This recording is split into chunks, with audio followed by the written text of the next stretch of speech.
बिहार की जनता हमेशा देश के राजनीति की दिशा और दशा तय करने वाले लोग। ये जो डबल इंजन है वो पुरानी हो चुकी है, ये लोड नहीं ले पा रहे, खींच नहीं पा रहे हैं। जो हिंदुस्तान के सीमाओं में रहने वाले विभिन्न जाति धर्म पंथ के मानने वाले लोग हैं, भाषा भाषी हैं, वही भारत माता है।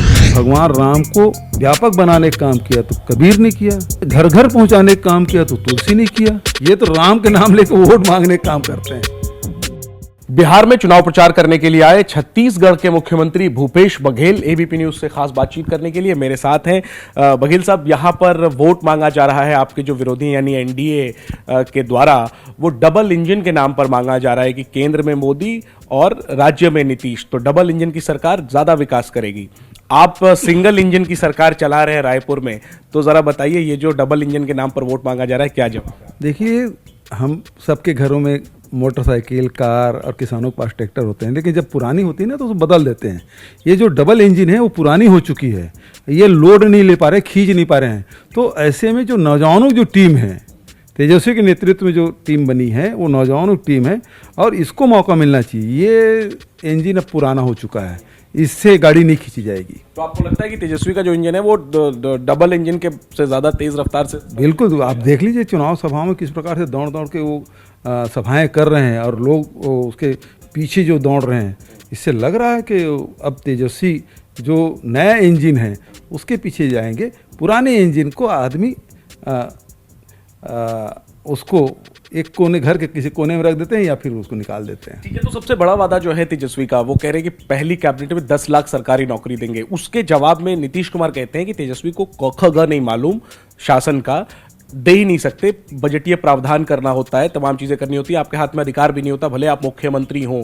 आप खुद एक राज्य की सरकार चला रहे हैं, मुख्यमंत्री हैं, आप उन क्या जवाब देना चाहेंगे नीतीश कुमार को? क्या वास्तव में पहली कैबिनेट में 10 लाख सरकारी नौकरी का प्रस्ताव पारित करना, देना संभव है? जब नियत साफ हो तो सब कुछ किया जा सकता है और छत्तीसगढ़ में ये करके हमने दिखाया। राहुल जी जब छत्तीसगढ़ गए थे तो उन्होंने कहा किसानों को सब कर्जा माफ़ करेंगे, और राहुल जी हम लोगों को शपथ दिला के दिल्ली एयरपोर्ट लैंड नहीं किए थे और 11,000 करोड़ का हमने ऋण माफ़ कर दिया। राहुल जी ने वहाँ किसानों से वादा किया था 2500 रुपये क्विंटल में धान खरीदेंगे, और छत्तीसगढ़ में पता कर लीजिए हम 2500 रुपये क्विंटल में धान खरीद रहे हैं। भारतीय जनता पार्टी के लोग कहते थे ना ये ऋण माफ़ी कर पाएंगे ना 2500 रुपये क्विंटल में धान खरीद कर रहे हैं। जब वो करके दिखाया और अब मिल रहा है लोगों को लाभ, तो जब छत्तीसगढ़ में मिल रहा है, जो 15 साल के रमन सिंह की सरकार भारतीय जनता पार्टी सरकार थी और वही भारतीय जनता पार्टी के लोग सवाल कर रहे थे, आज वही सवाल भारत एनडीए के लोग यहाँ बिहार में कर रहे हैं। और हमारे जो गठबंधन के जो नेतृत्व करता है तेजस्वी, वो ये कह रहे हैं कि हम करेंगे, तो इसका मतलब हम निश्चित रूप से उसको करने में सफल होंगे। ठीक है, लेकिन प्रधानमंत्री आते हैं वो एक तो तेजस्वी को जंगल राज का युवराज कहते हैं, 15 साल पहले की जो सरकार है उसको जो कथित जंगल राज का हवाला दिया जाता है उसका मुद्दा उठाते हैं। उन्होंने अपनी आखिरी सभा में, बिहार के आखिरी सभा में कहा कि जंगल राज वालों को भारत माता की जय के नारे से ऐतराज है, और यहां तक कि प्रधानमंत्री ने जय श्री राम के नारे को भी हवाला दिया, कहा कि जंगल राज वालों को जय श्री राम का नारा, भारत माता की जय का नारा, इनसे ऐतराज है। तो क्या जवाब आप लोग देंगे? देखिए, ये जंगल राज की बात कर रहे हैं, बहुत समय बीत चुका है, अब नया युग आ गया है। अब 15 साल के नीतीश बाबू के कार्यकाल के समीक्षा हो रहे हैं, लोग उससे उकता चुके हैं, अब रोटी पलटने की बात कर रहे हैं, नहीं तो रोटी जल जाएगी। और दूसरी बात, जो भारत माता की बात करते हैं, भारत माता के मामले में कांग्रेस का स्पष्ट मत है जो नेहरू जी ने कहा। नेहरू जी ने जब लोगों से पूछा भारत माता आप किसको मानते हैं, तो किसी ने कहा किसी जमीन के किसी एक हिस्से का कहा, किसी दूसरे हिस्से का कहा, लेकिन एक बात सर्वसम्मति से जो बात आई, जो हिंदुस्तान के सीमाओं में रहने वाले विभिन्न जाति धर्म पंथ के मानने वाले लोग हैं, भाषा भाषी हैं, वृद्ध हैं, जवान हैं, किसान हैं, मजदूर हैं, व्यापारी हैं, वो सारे मिल के जो लोग हैं वही भारत माता है। और उस भारत माता की जय हम लोगों ने कहा है, और भारत माता की जय तिरंगे झंडे के लेके हम लोग जेल, हमारे पूर्वज जेल में गए, हमारे पूर्वजों ने लाठी खाई, हमारे पूर्वजों गोली खाए। ये लोग तो अंग्रेजों के मुखबिरी करते थे। और जहाँ तक गौ माता की बात करते हैं, गौ माता के बारे में सावरकर जी ने क्या कहा, राम के बारे में गोलवलकर जी ने क्या कहा, आप खुद पढ़ लीजिए, मुझे जवाब देने की ज़रूरत नहीं है। राम का नाम, गोली जब लगी महात्मा गांधी को, तो उसके मुंह से जो शब्द निकले हैं वो हे राम का है। तो राम हमसे अलग नहीं है। हमारी संस्कृति में रचा बसा है राम, जनजीवन में रचा बसा है राम, तो उससे आप लोगों से अलग नहीं कर सकते। आप जय श्री राम के नारा लगा के उसे आप पेटेंट नहीं कर सकते। उस आम जनता में, श्रमिकों के श्रम बिंदु में राम है, किसानों की मेहनत में राम है, किसी के दुख जब आए तब भी वो राम का स्मरण करते हैं, जब किसी से मिलते हैं तब राम राम हम कहते हैं।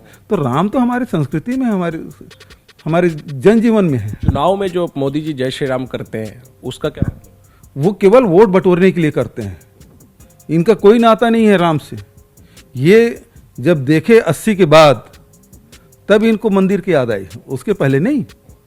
पट खोलने का काम राजीव जी ने किया था। और हिंदुस्तान में आप देखें, यदि मंदिर से भगवान राम को व्यापक बनाने का काम किया तो कबीर ने किया, जन घर घर पहुंचाने का काम किया तो तुलसी ने किया। इनका क्या कंट्रीब्यूशन है? ये तो राम के नाम लेकर वोट मांगने का काम करते हैं, और हमारे जनजीवन में राम है। हम कामयाबी मिलेगी? आप क्या लगता है आखिरी में? छत्तीसगढ़, आप मुख्यमंत्री हैं, मध्य प्रदेश में भी आपने प्रचार किया, बिहार में भी आप प्रचार कर रहे हैं। छत्तीसगढ़ में जो, मध्य प्रदेश में जो जिन सीटों पे उपचुनाव है, सरकार बनाने या हटाने के लिए बड़ा निर्णायक है। बिहार में सरकार बदलने की बात हो रही है, क्या फीडबैक है आपको? मध्य प्रदेश में निश्चित रूप से कमलनाथ के फिर से ताजपोशी होगी। जो 28 सीटों में जो उपचुनाव हो रहे हैं, एक तरफा कांग्रेस जीतेगी। आज वहाँ भी मतदान हुआ। हमारे छत्तीसगढ़ में एक सीट का उपचुनाव था, वहाँ हम लोग तो जीत ही रहे हैं। बिहार में भी अब जो परिवर्तन की लहर चल रही है, अब मुझे पूरा विश्वास है तृतीय चरण के मतदान होते होते सारी स्थिति स्पष्ट हो जाएगी। आपको लगता है देश की राजनीति बदलेगी अगर बिहार में बदलाव हो? बिहार के जनता हमेशा देश के राजनीति की दिशा और दशा तय करने वाले लोग हैं, बिहार और यूपी। तो मैं समझता हूँ बिहार ने जो रास्ता दिखाया है, हिंदुस्तान भी उस दिशा में चल पड़ेगी। शुक्रिया बघेल साहब हमसे बात करने के लिए। भूपेश बघेल, छत्तीसगढ़ के कांग्रेस के मुख्यमंत्री, एक बड़ा उभरता हुआ चेहरा कांग्रेस की तरफ से, कह रहे हैं कि बिहार में अब रोटी पलटने का वक्त आ गया है, क्योंकि जो डबल इंजन की सरकार यहां चल रही है वो इंजन पुराना पड़ चुका है, थक चुका है, और ऐसे में इंजन बदलने की जरूरत है। कैमरा पर्सन अजय तिवारी के साथ जैनेंद्र, एबीपी न्यूज, पटना।